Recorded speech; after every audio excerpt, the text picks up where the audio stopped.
Dirty Sports, episode 823, live on YouTube in 5, 4, 3. Welcome to the Dirty Sports Podcast. I'm your host, Andy Ruther, coming to you live from Cincinnati, Ohio, with my co-host from Aspen, Colorado, Joey No Chill Prano. Hello, Andrew. It's a late night. It's a late night. We doing that late night shiz. Yeah, I'm here in Aspen. Gonna get on the road early tomorrow for Vail because tomorrow is, of course, the Vail comedy show. I haven't heard a thing about it. At Bridge Street Bar in Vail. So come check that out if you're in the area. We're going to get on the road early tomorrow. We're going to try to have another ski/snowboard day. Me and Edward, I believe Ift the third. We're going to try to have another ski day. So we have to get the Dirty Sports Podcast taken care of tonight so we can get another day on the mountain. I got to say, Andy, you're not much of a skier or a snowboarder, right? From being from the state of Ohio. A fun fact about me, I have skied once in my entire life. Wow. That's it.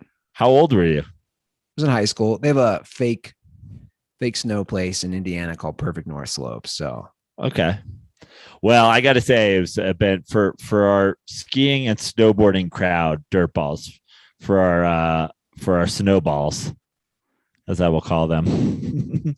It was that's also a very interesting sexual reference for those who know what the snowball is. It was a fantastic day. We got 22 inches of snow in the last 24 hours. So Eddie, Ift, and I went out on Aspen Snowmass Mountain today, and we shredded. We carved. We had a powder day.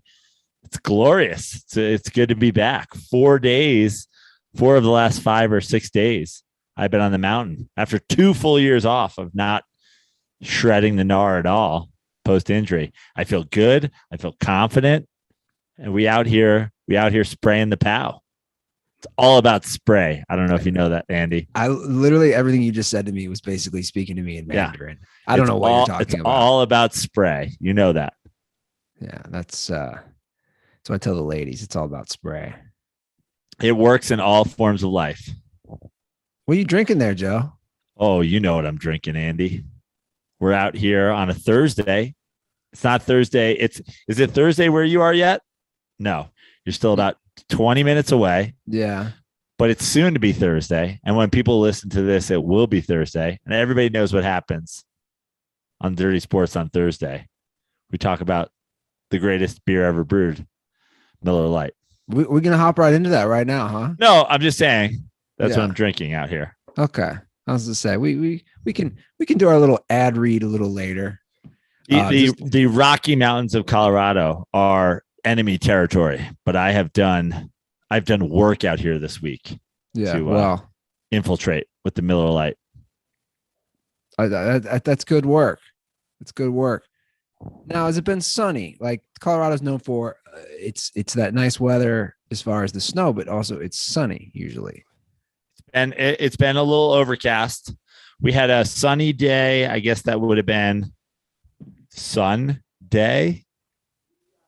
That we had a sunny day on the mountain in Steamboat. Otherwise, we've been in the midst of a storm. We've had a lot of snow and rain and rainy snow. And so with storms usually come overcast skies. Hopefully sunny tomorrow for our first day in Vail. Any cannabis products while you're hitting these slopes? They have been consumed. I have not smoked a thing while I've been in Colorado, but I have eaten some edibles. Noise. It gets you in the groove. Yeah. No, for sure. That's good. It's good. Are you going to be, because you're not going to be near Colorado, you're not going to be near Denver, or you're going to be at the Denver Improv. That's right. Oh, now you're doing plugs. Friday and Saturday at the Denver Improv. Are the Rockies in town? I don't know. I haven't checked. What I think we're going to do is Eddie and I really have our pedal to the metal when it comes to getting some mountain time on this trip. I think we're going to stay in Vail tomorrow night after the Vail comedy show. Maybe try to get up and do a full day of shredding on Friday before heading into Denver for Friday night shows at Denver Improv. So we haven't even really looked. Our only day in Denver would be Saturday. So I'll have to check to see if the Rockies are in town. But you've been to Coors Field, correct? I have been to Coors Field, correct. And where do we put that on the? I actually like Coors Field a lot. The Rockies. Oh, but the Rockies are in town. A night game on Saturday against the Cubs. Gotcha. I really liked Coors Field. I went to multiple games at Coors, multiple Mets games actually when I was in town a few years ago. Maybe I've been through on two different occasions, but the best part about it is seeing the sunset over the literal Rockies while you're in Coors Field watching the Rockies. It was pretty great. They had chocolate covered bacon in left field. That was pretty great. Surprise, surprise. They did not have the greatest Pilsner ever brewed available. So I was forced to drink other beer while I was there. Shame on you, Coors Field. But well, I'm going to ruin it for some people. They are owned by the same company. So anyway, little disclaimer for people. So they should probably have it there. I agree. That's exactly where I was going. They should. So, but you know, it's one of those. It's an older new ballpark.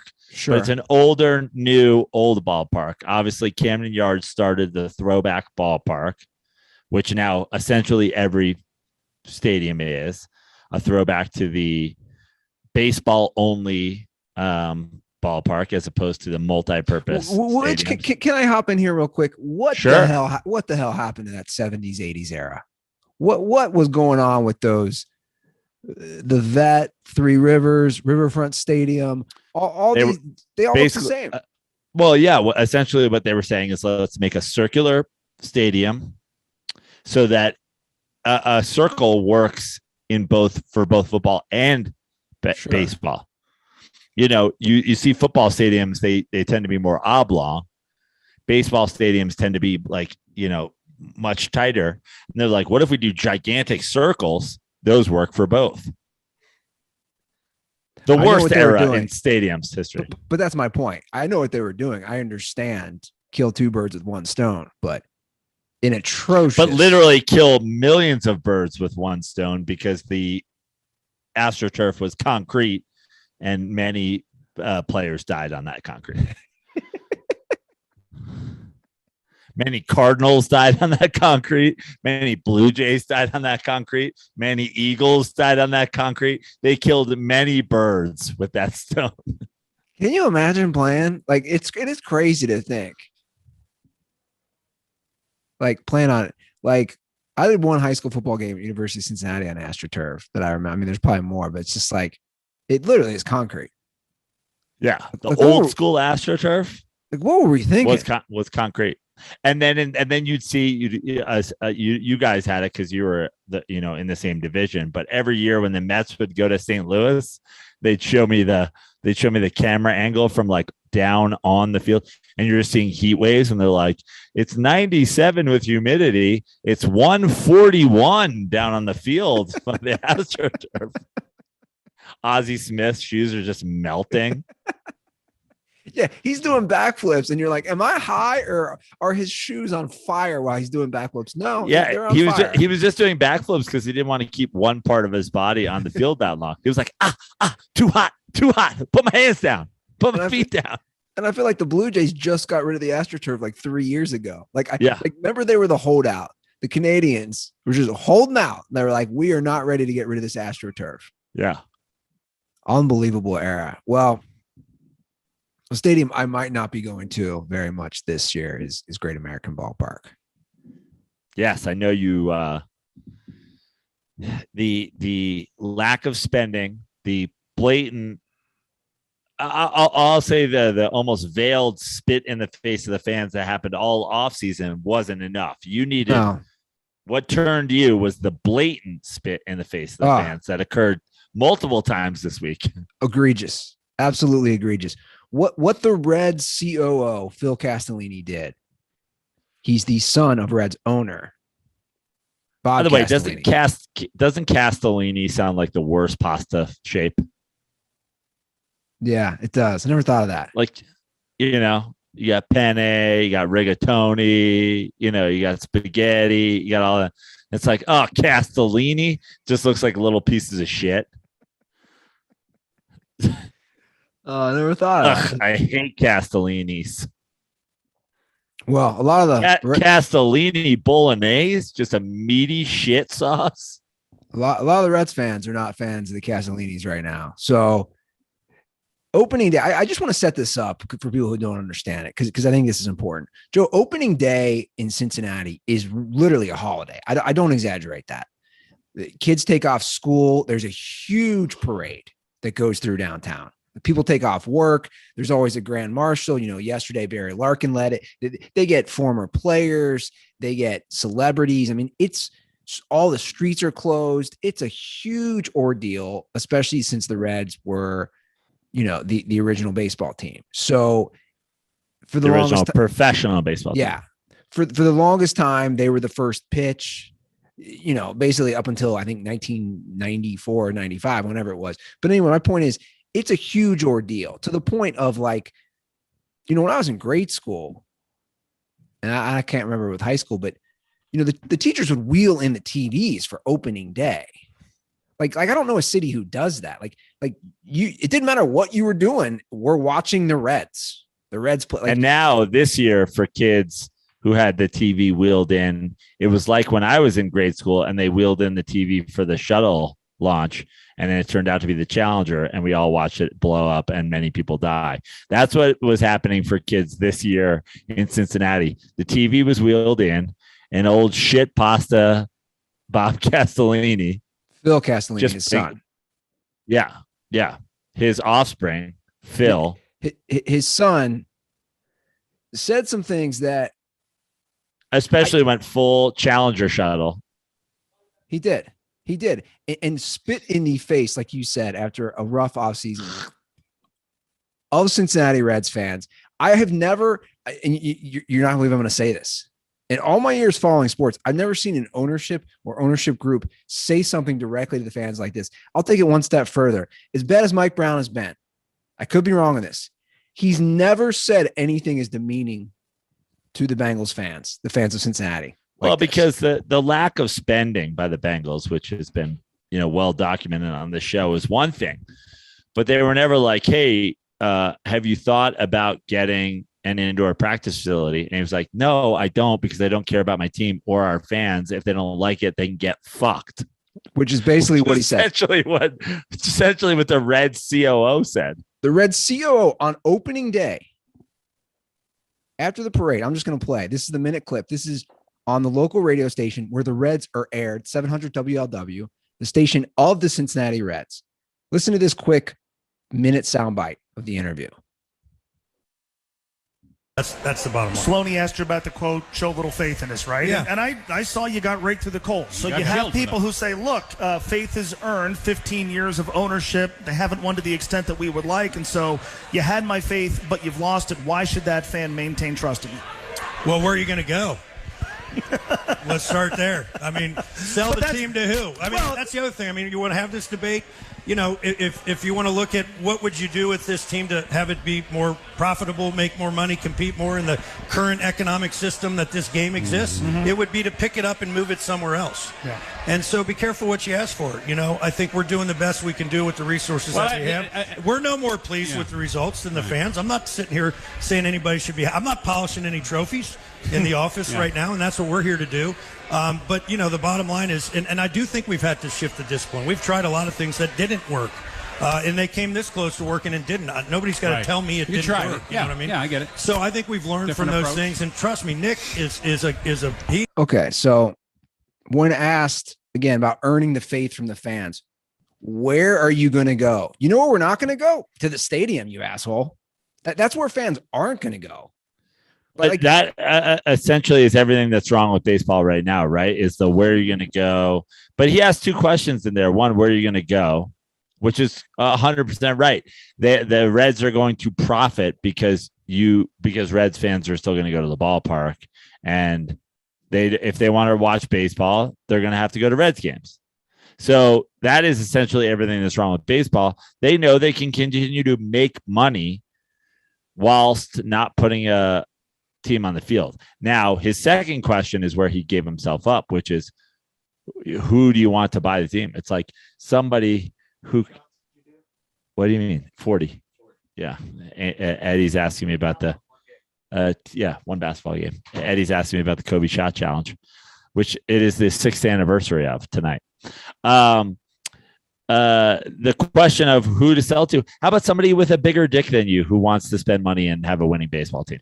Yeah. And for the record, there's always a possibility a team can move, but I'm just going to say this. Major League Baseball does not move teams. This is not the NFL. They are not moving. So for him to say that, I first of all, those radio hosts are a bunch of pussies. You just let him literally drop his pants and take a dump all over the city of Cincinnati and Reds fans. And you just sat there like, yeah, I don't know. First of all, you should have just called him out on the facts. And the facts are this. One Major League Baseball team has relocated in the last 50 years. One. They don't do it. That was the Montreal Expos in Canada, which moved to DC. One team has moved in 50 years. This is not the NFL where teams move. Major League Baseball does not like to move teams. Second fact, the Reds are under a lease in their stadium until 2037. That's 15 more years. They are contractually obligated to play in Great American Ballpark for 15 more years. So if they're sold, they're not leaving. So he's just wrong. On top of being a total, complete douche, a spoiled, privileged douche who I read a great article from what's his name from The Athletic. I think it's Trent Rosenkrantz, or he's a Reds beat writer. He said, the guy was born on third base. Dude, you were born on third base. You've done nothing. You've done nothing to have this position except nepotism. So here's the crazy part. He's given an opportunity to backtrack from what he said.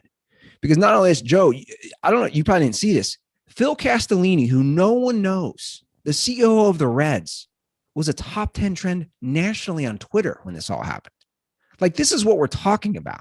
We're talking about a small market, no one cares, Reds team. This guy's trending. And this is what he said to a local television reporter when given the opportunity later in the day to backtrack on his comments.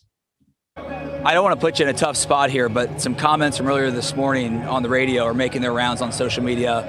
I was just going to try to give you a platform to respond to kind of what you said earlier today, because I think some fans are taking it the wrong way, possibly, or feeling like they're rubbed the wrong way. Okay, what you have to be more specific.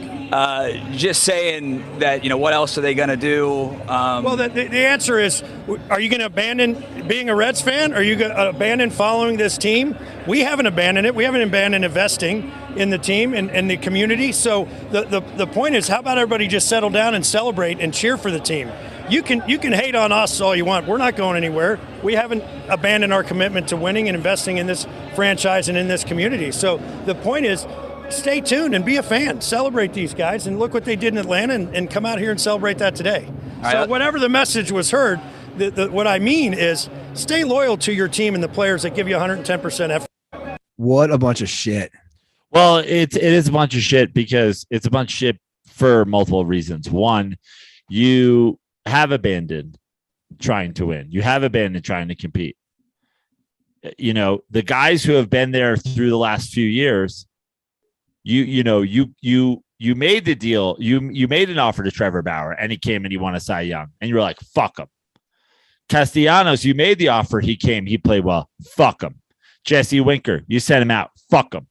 You don't give a shit. You may have made smart baseball decisions, but when they proved to be smart and then they became a financial decision, you said, fuck them. So you have abandoned it. Also, when it comes to the team, I go back to the thing we've talked about on the show before. For a 26-man payroll,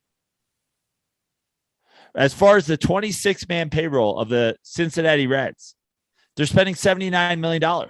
The Cardinals, in a similar market in the same division, are spending $149 million.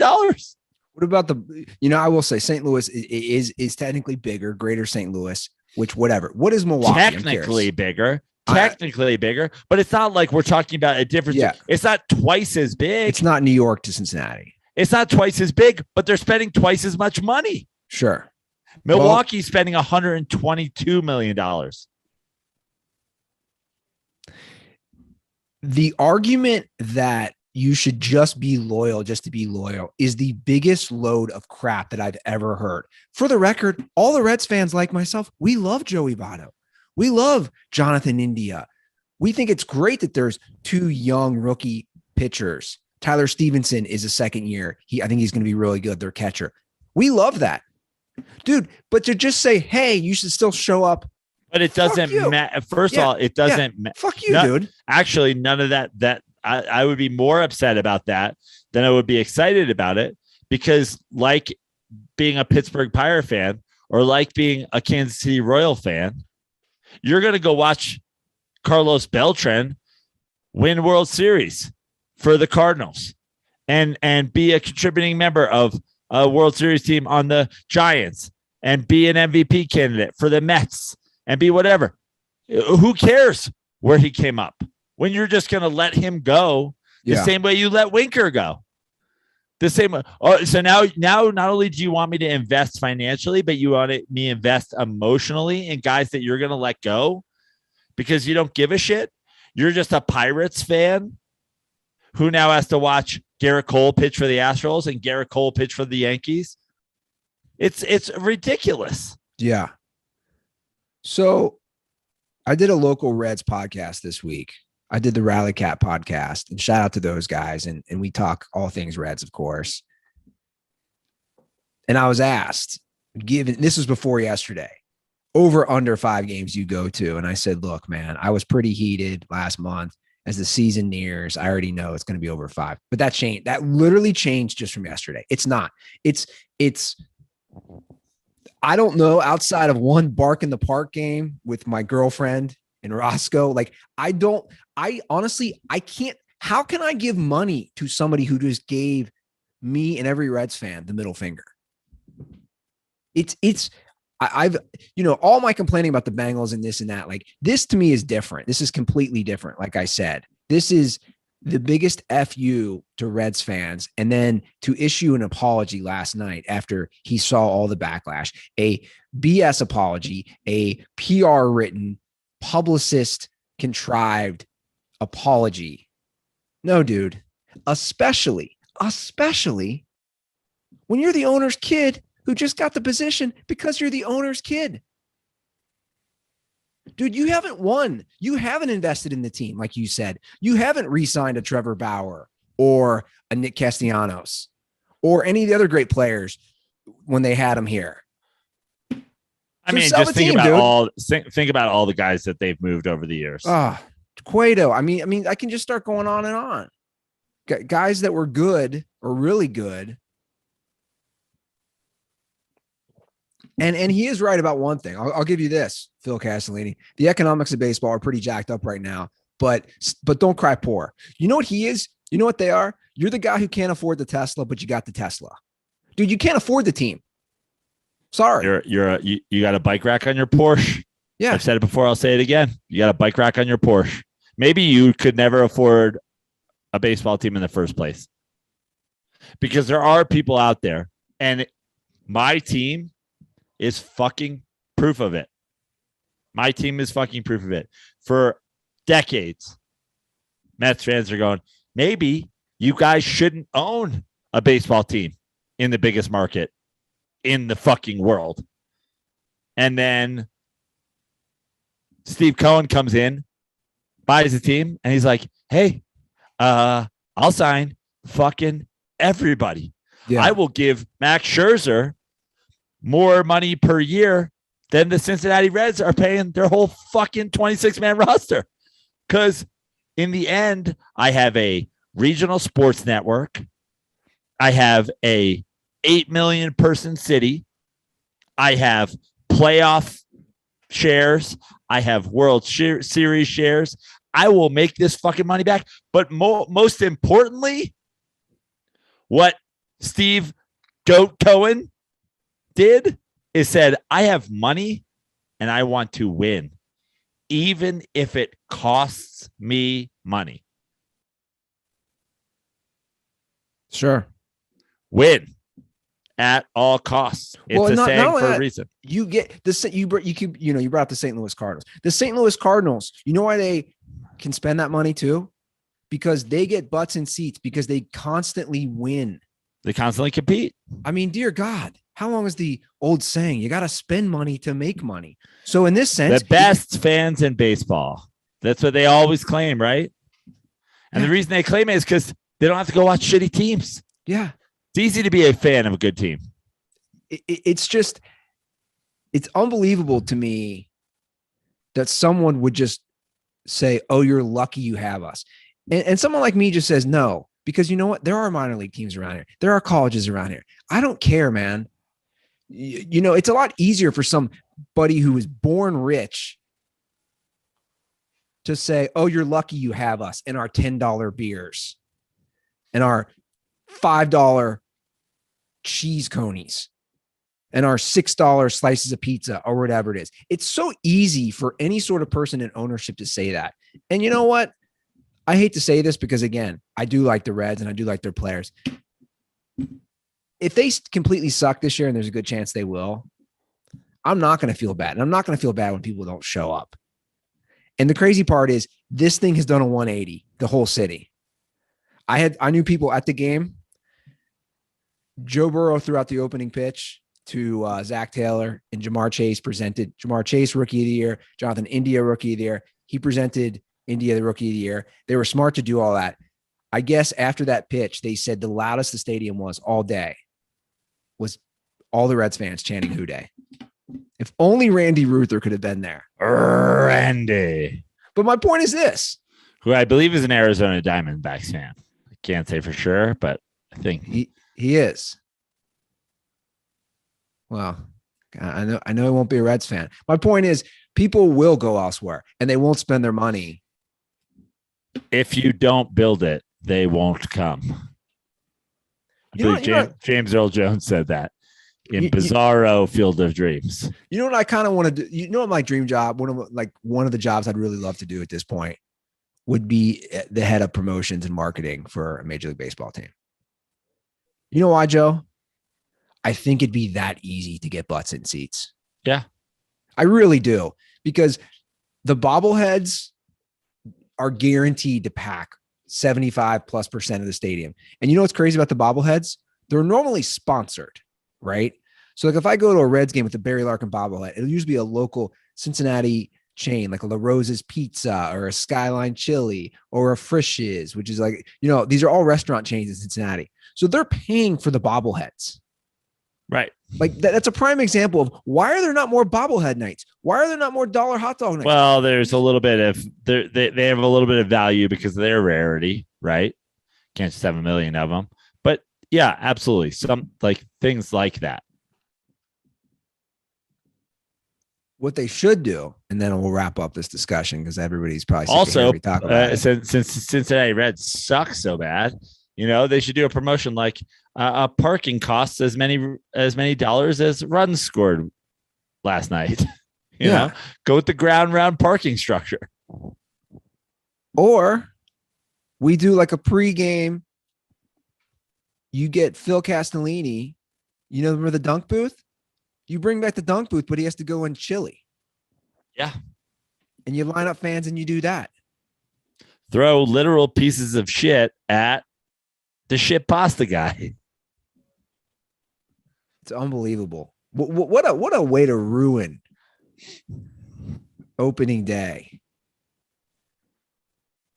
But in other baseball news, Clayton Kershaw. 5-2. Oh, okay. The Mets are 5-2. Congrats on that.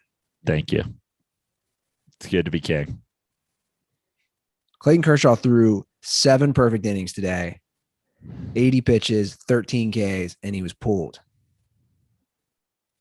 It hurts my heart. You know that my my book that has been with my editors at Random House for the last 5 years, Pitch Counts, how the pussies have killed baseball, which should be coming out sometime this baseball season. You know, in my heart that upsets me greatly, and I'm here always for Dave Roberts hate. The absolute only reasonable thing I can say for this is, you know, it's the first week of the season. There was a labor strike. There was a shortened spring training. There was a Clayton Kershaw falling apart at the end of last year due to wear and tear. So for those reasons and those reasons alone, can I justify it? But it will be talked about in Pitch Counts, how the pussies have ruined baseball. 80 pitches. But again, so historically speaking, we've played over, what have we played? I saw the tweet. We've played over like 220,000 Major League Baseball games. There's only been 23 perfect games out of 220,000. You got to go for the perfect game there, man. Only 80 pitches? Well, here's all I'm saying, and I'm saying this in terms of since you brought up a data situation. I'd love to see how many pitchers so far this year have thrown 80 pitches in a game. I bet you it's not 10. Oh, I disagree. I bet it is. I bet you it's not. Everybody's going 5 innings, 6 innings right now because it's early and we had a shortened spring training and we had all this stuff. That being said, like, it's Clayton Kershaw, you know, I am not a Dave Roberts supporter by any means. But what did I say about this Dodgers team and their chances of winning the World Series, Andy? You were concerned about the pitching. So there you go. We have bigger goals here. If you're this Dodgers team, I'm not defending this. I'm just saying if I was playing devil's advocate, this is how I would defend it. But is again, there's 2 more innings. Let's just say 20 more pitches. So that's about what he was averaging for this game. Is that going to ruin his season? It could. Johan Santana was never the same after he pitched the one and only Mets. I mean, come on now. What? How many pitches did he throw?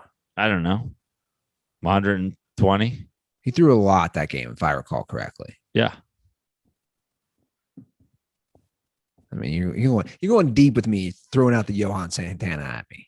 I'm saying I'm not defending it, but I gotta imagine Clayton Kershaw specifically. This isn't Walker Buehler.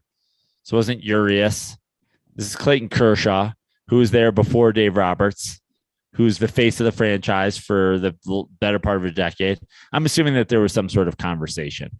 Well, yeah, everything I read there was, but it was ultimately Dave Roberts' call as the manager. Right. And he programmed whatever he needed to into his computer because he's an artificial intelligence bot. Yeah. And then it configured it. I think of him. What was that show where the girl was a robot? Small Wonder. Small Wonder. Yeah. That was a good one. We are dating ourselves with that one. No one got that. No one. It's a small wonder. What was the premise? What was the deal with that? I don't remember. Like the dad was an inventor or something like that and like made a sister that was a robot. Dude, 80s sitcoms were wild. Yeah. You know, a lot of them are available. And I was talking to somebody about that. And I think we've talked about it. I think it'd be fun to go back and watch some of those and just say what was happening. And we talked about it. Somebody was telling me like, dude, you got to get baked and watch Perfect Strangers. It's just the weirdest premise that lasted like 5 or 6 seasons. Yeah. Cousin Balky Bartakamus comes to fucking San Francisco or wherever they were. So Chicago, I think they lived. It was like a made up country he was from. Yeah. Like even the sitcom wasn't like, oh, he's from Latvia or just some random country. They're like, no, we're just going to make up a country. I mean, Alf. Dude, you ever see Permanent Midnight? That's the Ben Stiller movie about the guy who wrote Alf, who's like a heroin addict. No, what is it called? Permanent Midnight. What's the history on Alf? Like, was Alf an alien? Yeah. Alien life form. Alf. Oh, that's what it stands for. Yeah. All those years I never picked up. Remember, he just ate cats. He ate cats. They always had to like pull the house cat out of his mouth. That's right. Again, another show. Like 80s sitcoms were wild. My little brother always says Goldberg reminds him of Alf. Or is it my brother or is it Cutter? Somebody always says Goldberg reminds him. Now I need to Photoshop of Matty Goldberg eating cats. I kind of get it though. Don't you kind of get the vibe? Like the Goldberg Alf vibe? Like, yeah. Did we cover this story? We've bitched about it off air. Have we covered the story about the woman suing the Angels? I don't know if we did it last episode. I think it was on the rundown, but we didn't do it. I know we bitched about it before the show. Well, it's good because we're trying to keep it tight tonight because it's late for both of us. So this is a great story to like fill in some time, but not that much time because I'm like, what am I going to say that I haven't already said about you fucking pussies and your goddamn nets? Stop going to baseball games if you can't defend yourself. And if you can't defend yourself, sit in the mezzanine or the loge or the upper deck or the outfield or literally any place but the fucking 12 rows behind the plate or down the foul lines where you could possibly get hit with a baseball. If you're fucking incompetent, don't fucking sit there. So again, Birdball's like, you guys went over this last episode. I can already see him if we did. I don't remember. The headline, mother of boy hit by thrown baseball sues Los Angeles Angels for negligence. So the truth is it is a sad story. Like realistically. Yeah, it's a sad story that dumb bitch couldn't protect her child. So 6-year-old boy had a fractured skull and brain damage when he was hit by a ball thrown before an Angels game during warm-ups. Basically, a player dropped the ball. It skid off the glove and hit the kid. And he's had serious, it's going to affect the rest of his life. He's like me. He's a traumatic brain injury survivor. So the woman is suing, saying the team should have had more nets. Dude, what are we talking about here? What are we talking about? I hate how we live in such a sue happy country. Sue, sue, sue, sue. No one's ever accountable. Ever. Yeah, it's bullshit. Stop going to there's 45,000 seats at every baseball game where you're safe. There's 5,000 where you're not. Stop sitting there and shut the fuck up. The end. Yeah, I agree. And that's about all I have to say about that.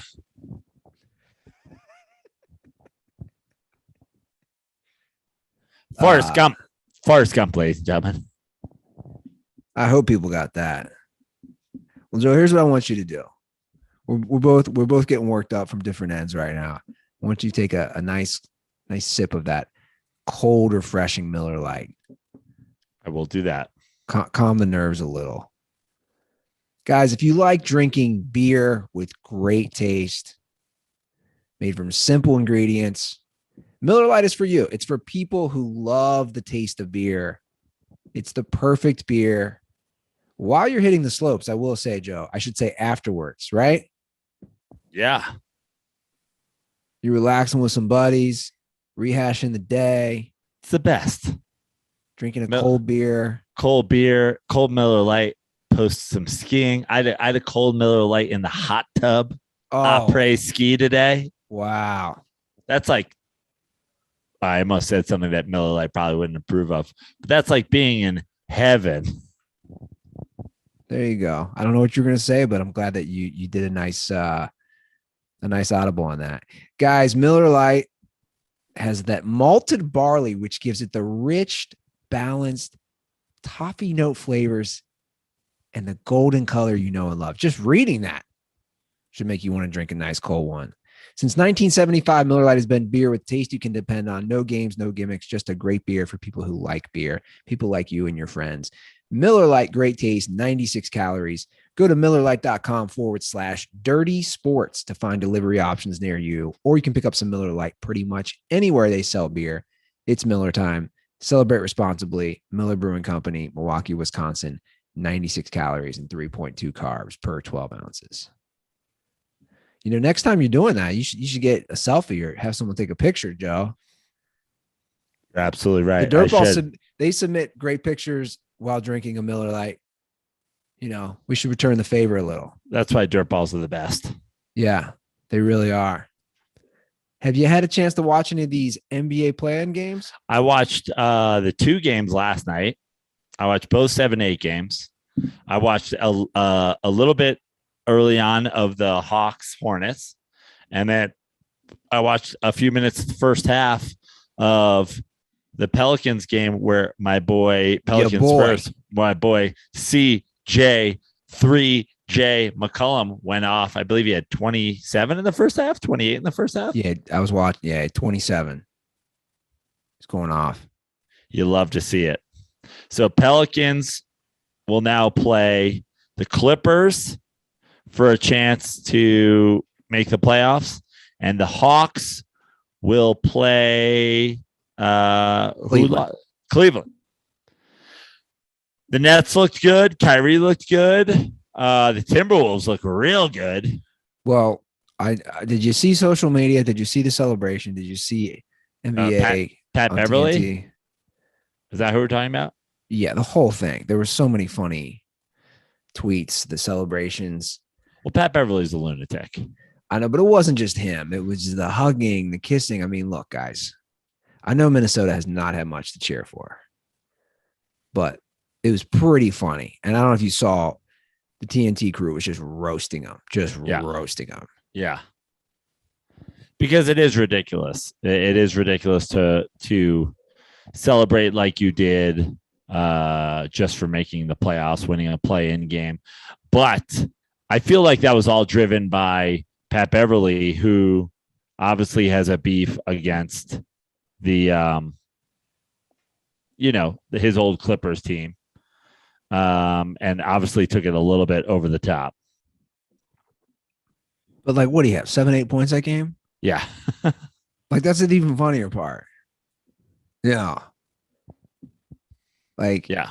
Like you've made a name for yourself. Like, I mean, I know he's a defender and that's what he's known for. Yeah. But do you like any of those teams to go and upset? Well, I think the Nets, I think the Boston Nets series is going to be good. Yeah. I agree. I think it will be good. I don't give Minnesota a chance against Memphis. No. Who do you like coming out of these last few games? Well, I mean, I don't know. I like the Pelicans' chances against the Clippers. The Clippers just don't seem to have a whole lot of offense other than Paul George doing Paul George things. And he kept them in the game with a couple big shots.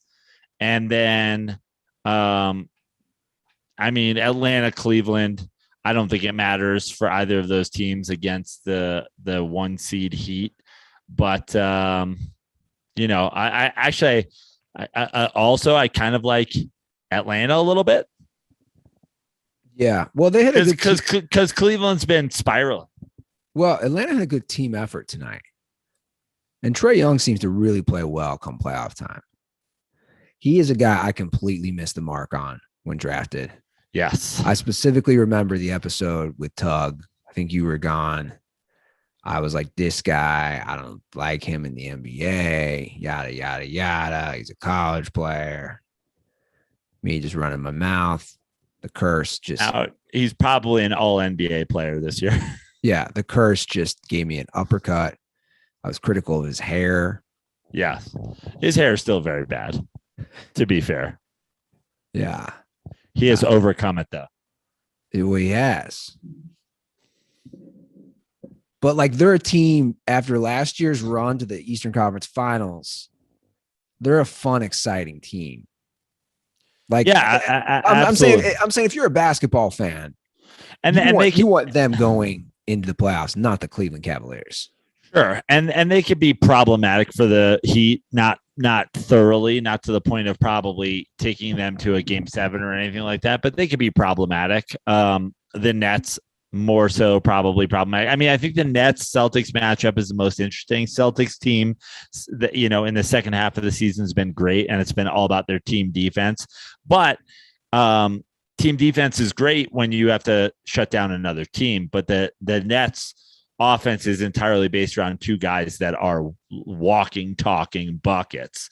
So it's like, that does sort of counteract on the NBA level, like a team that plays good team defense. It's like, cool. Like there's been 1,000 teams in the last 15 seasons who have played good team defense. Look at Kevin Durant's playoff scoring average. He scores 30 points in the playoffs basically every game. Kyrie Irving, played very, very well in that playing game. So that's going to be an interesting matchup. Obviously Minnesota gets in. I like Memphis a lot more than I like Minnesota, so I'm not like that intrigued by it. And then of course you have like, a Clippers or Pelicans team against a Suns team that's, has not missed a beat since making the finals last year. Let's talk a little 80s sitcom playing games. Let's go back. Okay. We got Alf. Okay. Versus the girl robot from Small Wonder. Yeah. Alf was the better show. Better supporting cast. Remember how good the dad on Alf was? I gotta rewatch it. But I'm talking basketball skills. Who wins? Alf versus the girl from Small Wonder? I'm going with the robot. The robot. Okay. Yeah. Now Balky's sitting there to play the winner. Yeah. We're doing 80 sitcoms. Balky, those European guys really come on strong. She's an artificial intelligence that is like more modern and sophisticated than anything we've actually seen to this day and age. So I'm going with the girl from Small Wonder. She's taking Alf and then Balky out. Yeah. Now Cousin Larry might be a different. He had like it's Cousin Larry. Did he have kind of like the Jerry curl mullet going? Yeah. He had the Gary Carter happening. He would have looked great with a flapless baseball helmet on. I'm telling you, man, the 80s. I almost feel like we should incorporate that. No. How we do sometimes we do reviews like we're reviewing Winning Time. But let's go review Small Wonder, Alf. For the 4 people who know what we're fucking talking about. That always blows my mind though. I've talked about it.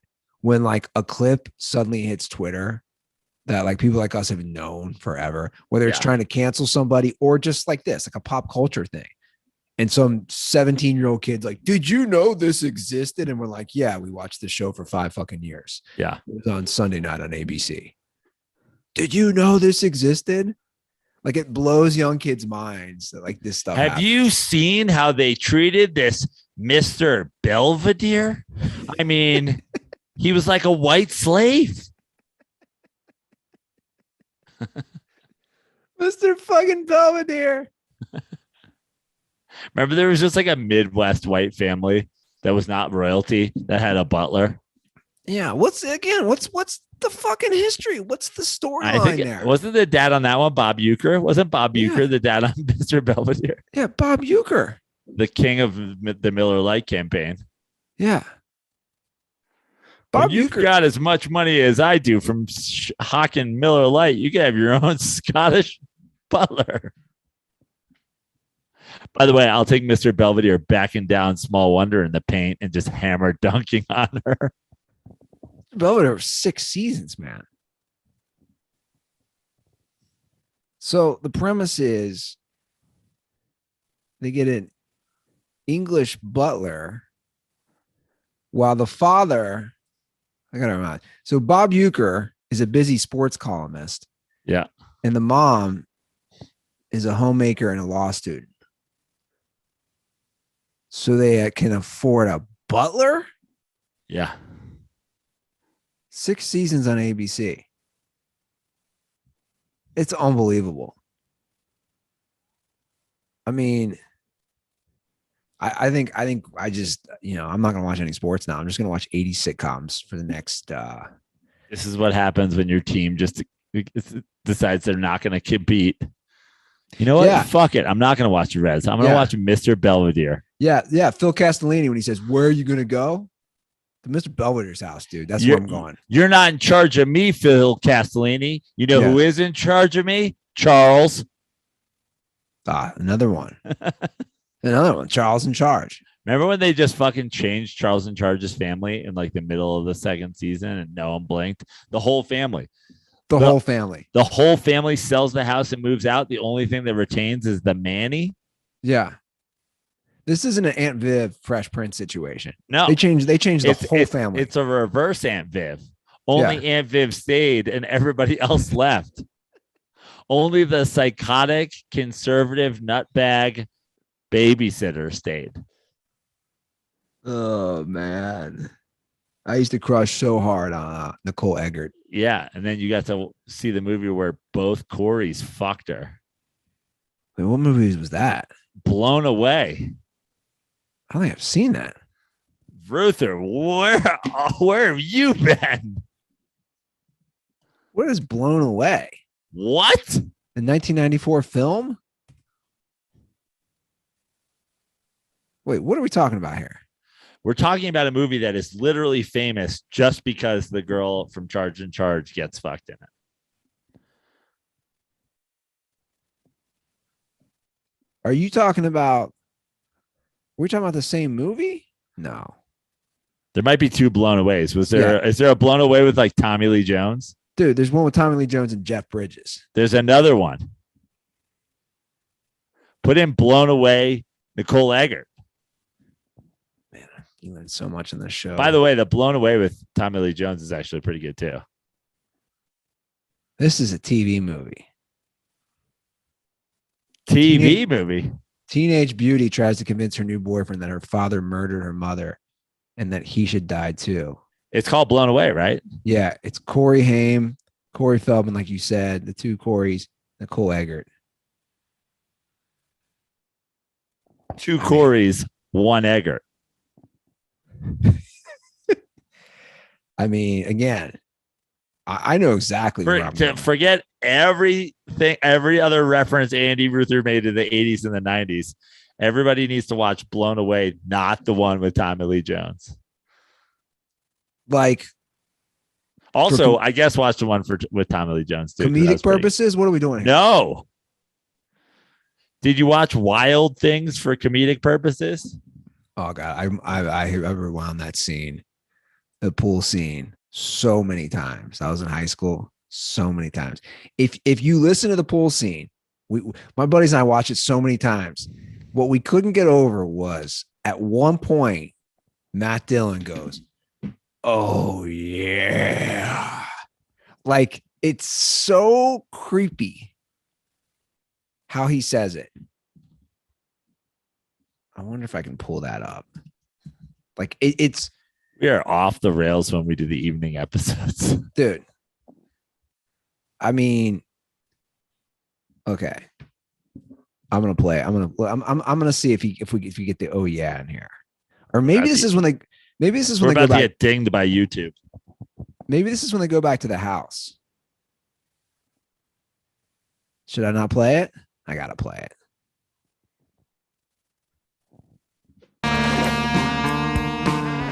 Although last time I played a movie scene, remember there was no dialogue.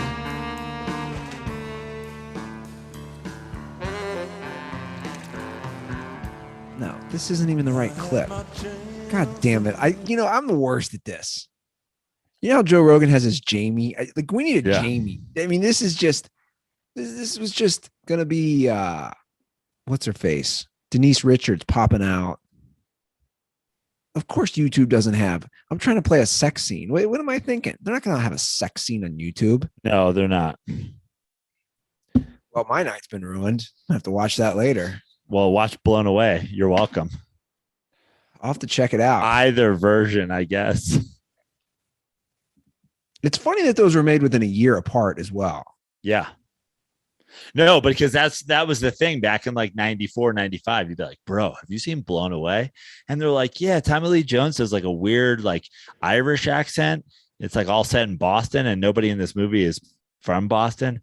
And they're like, no, you fucking dipshit. The one where Nicole Egger gets fucked by both Corys. Oh, no, I haven't seen that one. She's in a Corey sandwich, huh? Yeah. Not simultaneously, though. Now, was she at that time? She wasn't doing Baywatch yet, was she? I think it might have been during the Baywatch run. Or was she still doing Charles in Charge? I feel like 94. No, you're right. No, it was post Charles in Charge. Because it was post boobs. Oh, she's a girl who did not need a boob job, man. She just like, you were great natural. Like, it's crazy to think how big Baywatch was, for the record. Did you ever watch the Pam and Tommy Lee thing? No. Oh, man. But I did watch Baywatch. Yeah, I did too. Well, back to some sports stuff. Well, nice tangent that we had there. Hey, man. Hey, man. So, look at the YouTube comments. People are like, what the fuck is going on in this episode? No, they're great. Crypto rant, Corey Eiffel Tower. I don't think it happens at the same time in the movie, though, if my memory serves me. Well, we can go from talking about a sex scene to somebody who probably has not watched any sex scenes. Derek Carr. You know, he's a big Jesus guy. I think he's got a tattoo of a cross on his wrist, which, by the way, that's like classic white college girl circa early 2000s, right? Like that's a move a girl like, I just love Jesus. So I'm just going to show a little love on my wrist and just nothing big, but just our Lord and Savior, Jesus Christ. I just remember him when I'm doing shots at the frat parties, you know, getting crazy. Derek Carr. 3-year extension, $125 million. I'm sorry, $121 million. Totally okay with this. I like Derek Carr. He doesn't immediately become the highest paid quarterback in football. No. He's a guy I think you can win with. He's getting paid what is now a reasonable amount of money. He has a new coach. Which they clearly seem to like him too.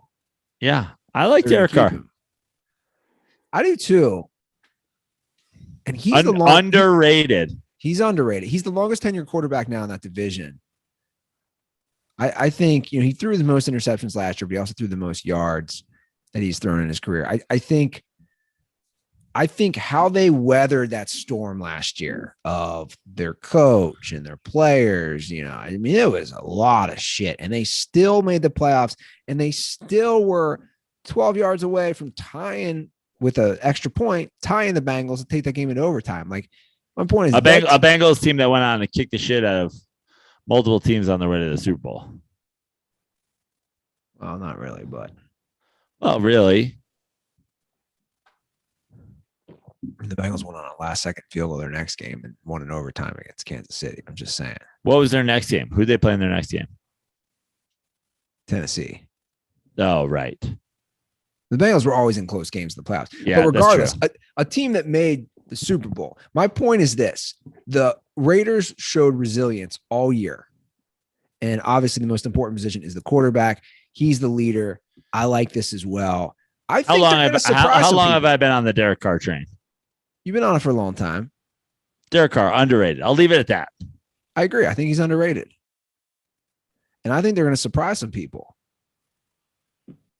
Like, you can't just count them out in that division. And even if they don't, I just don't think any lack of success that the Raiders have had over the last 8 seasons or however long Derek Carr has been there has been on Derek Carr. Raiders have a lot of problems. Yeah. Derek Carr, in my opinion, is not one of them. No. I agree, man. I like Carr. I like this move because it keeps some getting paid like significantly less than Kirk Cousins, for example, and way better. Yeah. But again, that division is so tough, and they made some good signings as well. The Raiders. I think a team people don't realize like that might be a battle of attrition, that division. You might have a 10-7 team win the division next year. And a bunch of teams with 8 or like every team in the division wins 8 games. And then they just all kind of fall because they're just beating each other up. Well, the other thing is with that division is you almost have to strategize if you're the GM or the coach or a player on one of those teams, that there's a good chance 3 teams from that division make the playoffs and just be beat up on everybody else, go 500 in your division and be one of the top 3 teams in your division, try to win 10, 11 games and get in. Yeah. That's first things first in the NFL.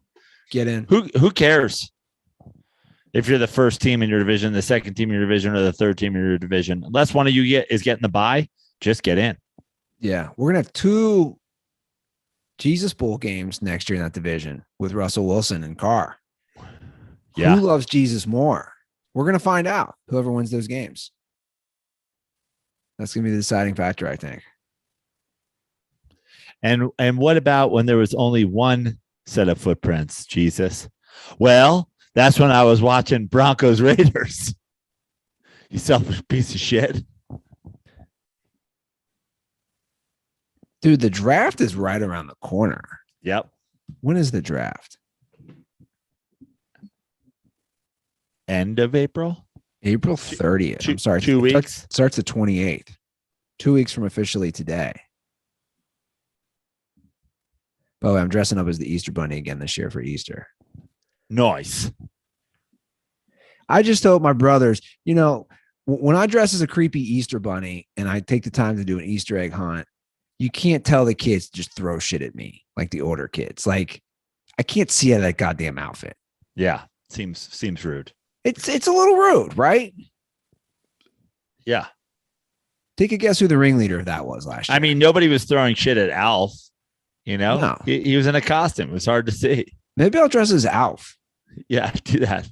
I was finding Easter eggs months later. Like months later. I'd be like, gross. Cutting grass or weeding. Yeah, that's gross. No, they're in plastic. It's like the ones in the plastic. Oh, okay. Not like hard-boiled eggs. No. I'd be like trimming the hedges or something and be like, oh. And a lot of times the candy still held up. Dude, it didn't melt. I'd be like, pulling some weeds, like, oh, there's a little. Are you just out there in the garden eating like 4-month-old Kit Kats? Dude, they held up. Yeah, and the answer is yes. Especially if I smoked a little before I cut the grass. That's the thing. I told you that. Like, it's great to get a little baked and do some lawn care, man. That's where I'm 40 years old. That's what you do now. I'm a man. I'm 40. Yeah. I cut the grass, take a couple of hits, cut the grass, baked. So the Washington football team. These motherfuckers. Just when you thought it couldn't get even greater. The Commodores. Yeah. Nothing's easy like Sunday morning. Nothing's easy with these guys. So we broke down how they were skimming money. They had 2 books. Easy like stealing money from the fans in the league. A nice little ring to it. By the way, I'm just going to keep calling the Washington football team. I'm going to call them the Commodores the whole year. Okay. I like it. So I broke down basically how they stole money, how, again, it was something that I learned that every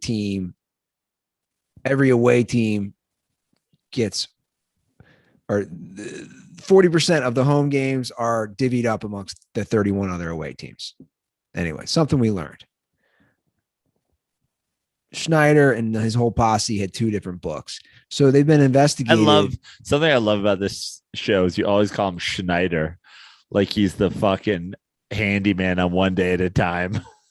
Snyder. Speaking of 80s sitcoms. Dan Schneider with his cigarettes rolled up in his sleeve. He has the same business sense as Schneider from One Day at a Time. He's just a greasy fucking slime ball stealing from everybody. It's unbelievable. So this is how it was. And I made the mob reference last episode. So again, our Congress is investigating this, which is a whole other thing to me, which is like, oh yeah, this is what these guys are doing. Anyway, this is how the one congressman described it. Quite frankly, as you go through the allegations, it reads like a description of some organization out of The Godfather and not an NFL football team. So here's what else was leaked. According to emails and an Excel spreadsheet, which I do love those Excel spreadsheets, which were provided to the committee, they also scammed $5 million in season ticket deposits from approximately 2,000 customers. It's unreal. $5 million. Here's what we're going to do. We're going to take the deposits and we're not going to give them back because fuck them. That's why. Yeah, that's what they were doing. They were taking season ticket deposits that were refundable and not refunding them. The deposits were supposed to be returned within 30 days of when the agreement ended, and money was never returned.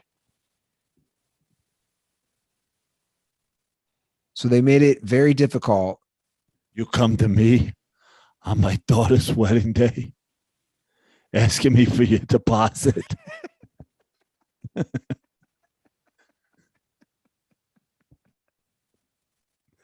For your deposit. Here's the question, though, Joe. And They were like, sorry, Schneider. Will they force him to sell the team? I certainly hope so. I mean, at this point, they're stealing. He's stealing from fellow owners. He's stealing from fans. This is all public knowledge. Again, if they don't force him to sell the team, if they don't force Schneider to sell the team, then what is the NFL? What does he know that he's trying to? The NFL does not want him to leak. Right. I feel like this is the thing with the NFL. This offseason is just like we hear about it for 2 days. We never hear about it again. Like I predict a week from now, no one will be talking about this. No, they won't. It's unbelievable. They're the best PR team ever. Yeah, but again, we're talking about an owner and a team that they've been under fire forever, whether it's the name, the cheerleader scandal. Dude, this just came to light because they were looking at the sexual harassment, the cheerleader and forcing girls into sex, all these wild things that have happened on top of just being a shitty team since he took over and making awful NFL personnel moves. I mean, is the one shining spot that he was like, hey, we're not going to give a long-term contract to Kirk Cousins. Yeah, pretty much. Like he's like, we're dumb, but we do the stealing around here. We do the thieving. You're not thieving from us, you Jesus freak. I just will be shocked if they sell it, if they force him to sell the team. Because they haven't yet up to this point. And again, I want to know what these owners are thinking. What do they say? Like, can I get Jerry Jones's take on all this? Like, what is he thinking of all the owners? Jerry Jones is like, Jerry Jones has had 11 paternity suits since the Super Bowl. I think he's just happy if no one calls him at all. I don't think he's making a lot of calls to the league office. Hey, what are we going to do about Schneider? And they're like, first of all, his name's Snyder. Second of all, maybe just pay that girl off and get her out of the news for 2 minutes, you old creep. He's like, you're right. I got to go. By the way, Randy Ruther is out of control in the YouTube comments section. Randy. I got to read his first comment. Sup, bitches. Late night show tonight. We're talking about titties and Derek Carr. Love it. That's a review. Put that one on the iTunes page. Yeah. Of course he's drunk. Love it. Oh my God. Unbelievable. Well, do we have any calls? It's what's going on here in the dirtball world. To be totally honest with you, I don't mind keeping it tight tonight. But Okay. if we have one unmissable call, let's just keep it tight. I know it's a shorter show. We've been on a few shorter let's keep shows. it tight, guys. Let's keep it tight, like Nicole Eggert in 1994. Watch Blown Away, by the way. That's the one takeaway. Yeah. The one takeaway is drink Miller Lite while you watch Blown Away. Both versions tonight. Both versions. Honestly, somebody should do a super cut where they turn that into one movie. where Jeff Daniels thwarts Tommy Lee Jones, a weirdly accented Tommy Lee Jones. I think it was Jeff Bridges. Yeah, that's what I meant. Jeff Bridges. Was it Jeff? Yeah, it was Jeff Bridges. Was it Jeff? Yeah, it was. From blowing up Boston, and also Nicole Eggert gets fucked. We've saved Boston, and now Nicole Eggert's titties. It's so funny about it. They don't show her titties. It was a TV movie. I'm telling you, they do. They do. I'm telling you, they do. I think it was on like Cinemax or something. You know what's so great about all this? Nobody even knows who Nicole Eggert is. Like you and I just keep talking about her. Yeah. Like 5% of our listeners know who Nicole Eggert is. You think they show? Randy Ruther definitely does. You think they show her boobs? I'm almost certain of it. Okay. All right. Well, go ahead and watch Blown Away. Or Alf. Or Mr. Belvedere. Or Small Wonder. Or Small Wonder. Or Perfect Strangers. Small Wonder is what I call Nicole Eggert pre-boob job.